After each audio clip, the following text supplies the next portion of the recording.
A lot to cover in tonight's jam-packed breaking news opening monologue. All right, America's left called President Trump, let's see, racist, xenophobic, Islamophobic, and every other name in the book. But today, the United States Supreme Court upheld President Donald Trump's executive order temporarily restricting travel from 7 countries with high security risks. And here's how the president reacted earlier today. Take a look. Today's Supreme Court ruling just coming out, a tremendous success, a tremendous victory for the American people and for our Constitution. This is a great victory for our Constitution. We have to be tough, and we have to be safe, and we have to be secure. At a minimum, we have to make sure that we vet people coming into the country. We know who's coming in. We know where they're coming from. We just have to know who's coming here. The ruling shows that all of the attacks from the media and the Democrat politicians are wrong, and they turned out to be very wrong. Well, as you might imagine, Democrats, they're not taking this so well. Now, usually they rely on the court system and activist judges on the West Coast to push their agenda. But after this judicial victory for the Trump administration, they are lashing out angrily and, of course, claiming racism. There's Congressman Keith Ellison. He wrote that this decision, quote, gives legitimacy to discrimination and Islamophobia. And a Hawaiian senator actually told NBC News, quote, who is going to be next? Is the president going to issue an executive order against Mexicans? Okay, these people, as I said, are unhinged. Now, the Democrats' claim of racism, bigotry, it should not surprise you. It's like clockwork. The left is right back to their old playbook, their favorite tactic, identity politics. Now, last night we showed you the long and storied history of how Democrats, they use race every 2 to 4 years to vilify Republicans, divide America, and win votes. Republicans are racist. They are sexist. They're misogynistic. They're xenophobic, homophobic, Islamophobic. They want dirty air and water. They want to kill children, and they want your grandmother thrown over the cliff. Every 2 to 4 years. It's really predictable. And we have yet another Hannity history lesson tonight to bring you. This time it involves yet another favorite tactic of the Democratic Party and gender identity politics. Now let's start this lesson way back in 2012. Then presidential candidate, remember Mitt Romney? By the way, he probably will get the nomination out in Utah tonight, touting his strong record of hiring women. He had a binder that highlighted resumes of women applicants that he wanted to hire. Remember this. We took a concerted effort to go out and find women who had backgrounds that could be qualified to become members of our cabinet. I went to a number of women's groups and said, can you help us find folks? And they brought us whole binders full of women.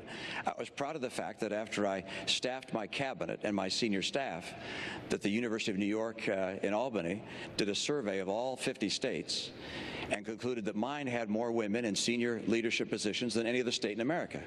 Now, remember following those remarks, Mitt Romney brutalized by the mainstream media and many Democrats, many insinuating that Mitt Romney was actually sexist because of those remarks. In other words, that he had resumes of women that he wanted to hire because he wanted to advance their life, their career, their opportunities, and be fair. Watch this. Mitt Romney, on a point-blank question the other night in the debate, refused to answer whether he believes in equal pay for equal work. He referred to women as being binders and resumes. I would just like to point out that we also have our binders every morning. It's going to be the joke that keeps on giving. It was very unfortunate for Governor Romney because it sort of raises this question. Can he relate to working women? You know, it made it sound almost like working women are some mail-order product you can order out of colored binders. Mitt Romney just completely doesn't have any leg to stand on when it comes to women in the economy. I think binder is trivializing things, might be indicative of the way Mitt Romney trivializes things. I've got to tell you, we don't have to collect a bunch of binders to find qualified, talented, driven young women. You notice they're the same hacks that attacked Donald Trump today? There's a little consistency there in their stupidity and their groupthink. Tucker says that. Now, you think that's bad? Oh, there's so much more. Remember in 2012, House Democrats said any criticism of Susan Rice, any, is sexist and racist. And you might remember Rice lied over and over and over and over and over again on national TV about Benghazi being out of a protest over a YouTube video. A talking point lie. Remember in 2008, John McCain, he was also accused of misogyny again and again, despite, tapping Sarah Palin to be his running mate. Now, we could go on and on. But today, we have now more proof that these claims of sexism, misogyny, are merely a political tactic. We see it every 2 and 4 years. The left claims to have a monopoly of compassion for women. Take a look at how they're treating many women that are now in positions of power in the Trump administration. Boy, their tune has changed. Take a look. I was asked to leave a restaurant this weekend where I attempted to have dinner with my family. My husband and I politely left and went home. I was asked to leave because I work for President Trump. We are allowed to disagree, but we should be able to do so freely and without fear of harm. And this goes for all people, regardless of politics. 3 huge guys came up and started probably an inch from my face, screaming at me every word in the book, cursing as loud as they could. So then my trooper came up, and my boyfriend and I got our tickets, we're headed in, and then they ran in and circled me where I could not get into the theater. They stopped me. Homeland Security Secretary Kirsten Nielsen is in a Mexican restaurant of all places. Gold. Shame on you. Shame! Shame! Shame! Shame! Shame! Shame! Shame! Fascist pig! Doesn't sound like they're treating women very well. Angry protesters showing up at the house of Secretary Nielsen, and now the home of Press Secretary Sarah Sanders now has to be under the protection of the Secret Service, and her children have been threatened. So you got Pam Bondi, you got Sarah Sanders, you got Secretary Nielsen, on top of Ivanka, Melania, and little children, a 12-year-old kid and a 4-year-old granddaughter of the president. This is called an abusive double standard. Democrats say they're all for women's rights, unless, of course, they disagree with the women politically. Then all bets are off. Remember, years ago, it was the left that warned us the Tea Party was an angry mob of people who were putting Americans at risk. You remember this? Take a look. The discourse in America, the discourse in Congress in particular, to answer your question very specifically, has really changed. And I'll tell you, I hesitate to place blame, but I have noticed it take a very precipitous turn towards edginess and a lack of civility with the growth of the Tea Party movement. Those of you who are watching certain news channels on which I'm not very popular, and you see folks waving tea bags around. Their hair is on fire because they see the extraction. Their response to their hair being on fire is tear the place down, get rid of the government, burn the place. The Tea Partier burns themselves in the town square and then tries to burn the whole town down because they're so pissed off. Gratifies their anger. Yeehaw, you're mad, you just killed everybody. And who's the angry mob now? As it turns out, the rhetoric, the tactics utilized by the left is so vile, so vicious, so hypocritical, so aggressive. You know what? We're in an environment now, if we're not careful, seriously, people are going to get hurt or killed.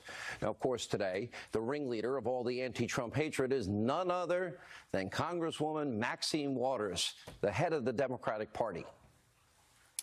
If you see anybody from that cabinet in a restaurant, in a department store, at a gasoline station, you get out and you create a crowd. And you push back on them. And you tell them they're not welcome anymore, anywhere. The Senate Intel Committee, with the House Reclaiming Intel Committee, with the Senate Judiciary Reclaiming my time. Okay. Reclaiming my time. Mr. Secretary, the time belongs to the gentlelady from California. Perhaps, Mr. Chairman, I don't understand the rules because I thought I was allowed to answer questions. Reclaiming my time. Would you please explain the rules and do not take that away from my time? With this kind of inspiration, I will go and take Trump out tonight. Unveil the criminal activity, the unconstitutional activity of this president and his family. So I have dubbed them the criminal clan a long time ago. And I will fight every day until he is impeached 45. This is a bunch of scumbags. That's what they are. Those are very strong words, organized around making money. The fact that he is wrapping his arms around Putin while Putin is continuing to advance into Korea. Scumbags. Take Trump out. I've been telling you, there are 4 agenda items of the Democratic Party. One, they keep telling Maxine, shh, just don't say it. Agenda item number 1, they want to impeach the president. Number 2, they want open borders. Number 3, they want Obamacare. And they want the crumbs back. In other words, they want your tax cut back, and they're very vocal about it. Here's your question the American people need to decide. Is this acceptable behavior and rhetoric from a member of Congress, a de facto leader of your Democratic Party? Nancy Pelosi, Elizabeth Warren, Hillary Clinton, it's okay for you to Trump allies to be confronted, Pam Bondi, Secretary Nielsen, Sarah Sanders, wherever they go, tell your friends, build a crowd, get in their face. Oh, that was Obama's words. Get in their face. Remember, we'll send Mr. Burgess out there to get Sean Hannity. He'll tear him up. Was that a threat? Should I have sued the president at the time? Now, just today, another Trump ally was confronted on the street by an angry mob of liberals. This time, the target was Senate Majority Leader Mitch McConnell and his wife, another woman, Transportation Secretary Elaine Chao. Watch this. Why are you separating families? Why did you leave my husband alone? Why are you separating families? Why did you leave my husband alone? I'm not trying to disrespect you, but why is he separating families? He's not. I'm not trying to disrespect you. I'm not trying to disrespect you. He's separating families. He's separating forces. He's not. No. It is not. How does he sleep at night? How does he sleep at night? It is not illegal. How does he sleep at night? It is not illegal. You're so tough. Really? By the way, Secretary Chao, good job. I knew you stood strong there. No one's safe from the left's angry wrath, maybe not even you. Now, as the midterm elections get closer and closer, yeah, the mainstream media, they're now ginning up their hatred against Donald Trump and everyday Trump supporters. The website, Gravian, put together this montage highlighting some of their blatant hatred for Trump voters. This is your corrupt media on display. Take a look. Cut to the chase. This is about racism. This is pure and simple racism. That's all this is. He's hoping that the people who support him will be ginned up and running to the polls to make sure that brown people don't come into America. We can no longer say Trump's the bad guy. If you vote for Trump, you're the bad guy. If you vote for Trump, you are ripping children from parents' arms. If you vote for Trump, then you, the voter, you, not Donald Trump, are standing at the border like Nazis going, you here, you here. If you hold down the woman while the rapist is raping her and you didn't rape her, are you a rapist? I mean, let's just really, let's cut the BS and start speaking honestly. That's a very powerful and uncomfortable anecdote that you share, and people will think that you're comparing Trump voters to racists. I mean, to rapists. Yeah, and it's uncomfortable, isn't it? That is uncomfortable. Meathead, little Donnie, who on his own TV show gets like a 0.2 rating, and Michael Moore, we're going to get lectured by them. Seriously? Meathead? All right, as I said before, the rhetoric coming from the left. Okay, it needs to cool down, because you know what? Something bad is going to happen. This is not going to end well if this keeps up. The hostility towards the president, his success, his allies, his supporters, it's all predictable. They now see the blue tidal wave receding, and that's what scares them. Donald Trump's success is their failure. That means they want the country to fail or they can't get their power back. Now let's turn our attention to other breaking developments tonight surrounding Robert Mueller's runaway witch hunt. For months on this program, we have questioned the legitimacy of the investigation. We've been investigating the investigators and just why it was all started in the first place. We have a new report tonight from Real Clear Politics. Much of what we have been saying now corroborated yet again. According to Real Clear, quote, the Federal Bureau of Investigation, they formally opened its Trump investigation after Western intelligence assets and Clinton-affiliated political operatives repeatedly approached the Trump campaign and tried but failed to damage it through associations with Russia. A growing body of evidence now suggesting, in other words, the FBI's partisan witch hunt started again because Hillary Clinton's campaign, they pushed for it. That's exactly what we've been saying for months, and there's more. Now we're learning that the guilty pleas extracted from Lieutenant General Michael Flynn and former Trump campaign aide George Papadopoulos were connected to two anti-Trump FBI employees who have been now singled out for investigation by the Inspector General because of their rampant abusive bias in politics. And one of those lovebirds, FBI lovebird Peter Strzok, oh, he's going to testify before Congress tomorrow. He's hiding behind closed doors. Why are you letting him get away with that? Let the American people see it. We'll have a full report. We'll find out what happens anyway. Meanwhile, Sarah Carter reporting that for the first time, House Judiciary Committee passed a resolution demanding the Deputy Attorney General Rod Rosenstein turn over all requested documents regarding the FBI's handling of this Russia investigation or face impeachment or contempt. Sarah will have more in just a few minutes on this groundbreaking development. Finally, tonight, we end with one more almost unbelievable revelation about the Mueller probe. According to a report, Bloomberg, Robert Mueller, he's actually now focusing on Trump-Russia collusion allegations. We are now 405 days into the Russia probe, and the breaking news today is Mueller is just now starting investigating Russia collusion, which isn't a crime. What has he been doing the past 404 days? Oh, that's right. This is an anti-Trump fishing expedition looking for something, anything to take the president down. And as you can see, the so-called investigation, it has been exposed. The witch hunt is crumbling before our eyes. The economy is thriving, and little Rocket Man is now sitting down at the table talking about the denuclearization of the entire Korean Peninsula. Here now, Fox News contributor Sarah Carter. You see this book? It is now coming out in July. That is only, 2 weeks away. Brand new book, The Russia Hoax, the illicit scheme to clear Hillary Clinton and frame Donald Trump, available pre-sales, Amazon.com and Hannity.com. Fox News. All right, Sarah, let's start with the breaking news tonight and with the House Judiciary. And how is it the guy in the center of all of this, Peter Strzok, gets to be behind closed doors? And will he be under oath, which to me is a big question?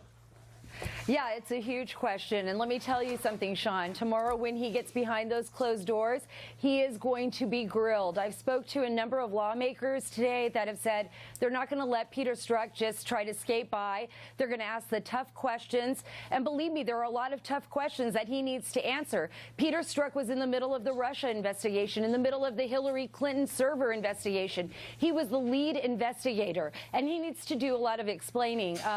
Tomorrow, there are a number of lawmakers that are going to directly ask him what his text messages meant. What did he mean by saying they're going to stop the president? They're going to stop him. I know there's other questions they have with regard to McCabe and his activities, because former Deputy Director Andrew McCabe was actively involved in a lot of this. And they want to know if he actually met with him, as he talked about with Lisa Page in the text messages. What was the insurance policy? Let's go to, Greg, one of the important aspects of all of this, and that is the IG determined Strzok had a willingness to take official action to impact Trump's electoral prospects. That sounds to me like an attempt at a soft coup in America with the power of the FBI and the lead investigator. Subverting the rule of law and undermining a democratic election. One of the critical questions he'll be asked is, on June 6, 2016, you sat down at your computer with your mistress, Lisa Page, and 2 other people unidentified so far, and you changed the critical language of James Comey's statement that Hillary Clinton was grossly negligent, having committed a crime, to something that seemingly was then less than that. So this was written in early May. This is June 6th. They don't interview her till July 2nd. So they're changing the standard from the legal standard to just slightly less. It's a similar, almost identical term, but it's not in the statute, and thus Comey felt he could exonerate Hillary Clinton with essentially a charade. And then struck flies to London the day after the Trump-Russia collusion investigation begins.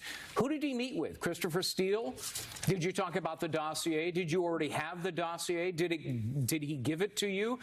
And what about your use of confidential informants? Did you assign them to investigate the Trump team before the investigation ever began? So there are going to be a lot of questions. Unfinished business. Then, of course, oh, we're not going to let that happen. And then we